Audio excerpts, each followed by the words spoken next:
show at its own game. So he goes to Los Angeles, he gets on the show, and then becomes the biggest one-day winner in game show history. Journalist Peter Greenberg, who often covers travel issues for Good Morning America, tells us the story. And while it isn't the famous quiz show scandal that's playing in theaters, it is a story worthy of the big screen. Geritol presents the exciting quiz program, 21. Gotta be James J. Braddock. Correct, you have 21. This guy a natural or what? $20,000. What if we would ask you questions that you know? Well, I think I'd really rather try to beat him honestly. Just an idea. Quiz show is about how television producers duped an entire audience. 10 years ago, it was an audience member who duped the producers and won more money in one sitting than anyone else in the history of television. Paul Michael Larson was an ice cream truck driver in Lebanon, Ohio. In November 1983, he wasn't selling a lot of ice cream, but he was watching a lot of daytime game shows. In particular, he studied a CBS show called Press Your Luck. The key to winning Press Your Luck was in getting control of the board, where players hit a plunger to stop the action on a prize, money, or a dreaded whammy, which bankrupted you. For 6 months, Larson videotaped the shows, slowed the tapes down, and figured out the patterns on the board. So I taped about 5 or 6 shows and then went through them a frame at a time. And I determined that there was some sort of pattern. Not easily. It took 6 months for me to actually work out all the patterns, but in about 6 months' time, I had 6 sequences of 18 numbers. We had found out that he had saved up enough bucks to buy an economy airfare and fly out from Ohio to play the game. Producer Bill Carruthers thought Larson would make a great contestant. I liked him a lot. Bob Edwards, the senior contestant coordinator, said, something about the guy that bothers me. I said, no, Bobby, you and I have been doing this together for years. I mean, come on, I like the guy. You know, we very rarely disagree. I got to overrule you. I'm sorry. Let's book the guy. I knew I wanted to get on the show very badly, so I freeze-framed the expressions that people did.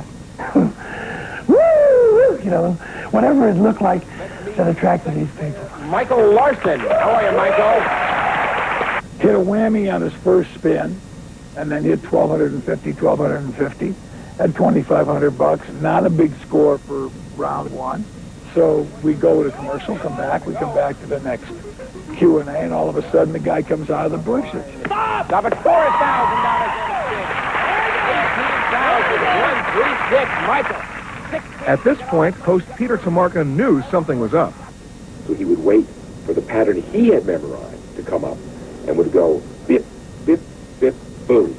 And you could watch him as he'd go, oh, bip, bip, and then he'd hit it. He always hit the same 2 boxes. Stop at 750 and a spin. 21,000.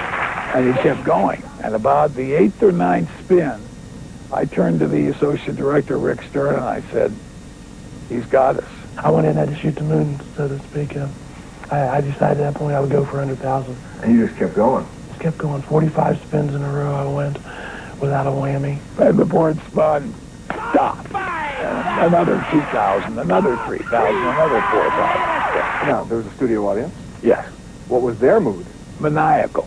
Here at CBS headquarters in Hollywood, a mild panic had broken out. You see, on Press Your Luck, there was no maximum amount a game show contestant could win. The sky was the limit, and Mr. Larson was already in the clouds. I've never seen anything like this ever happen in the history of all the 20-some-odd years that I've been on network television.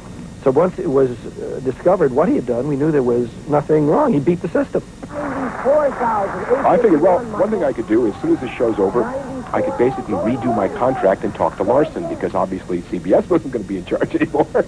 And I was thinking, let's see, CBS, LBS? Maybe that would be good. How would they get his name in all the logos?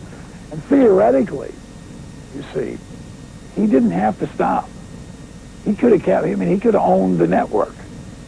If he'd been alert enough and had the guts to stick with it, we could not have stopped him. But Larson did get stopped. He invested and later lost all his game show winnings in bad real estate deals in Ohio. Now, are you still watching a lot of daytime television? Soap operas. I do have some plans. I would like to play Jeopardy. I think I have figured out some angles on that. It'll probably be a little tougher.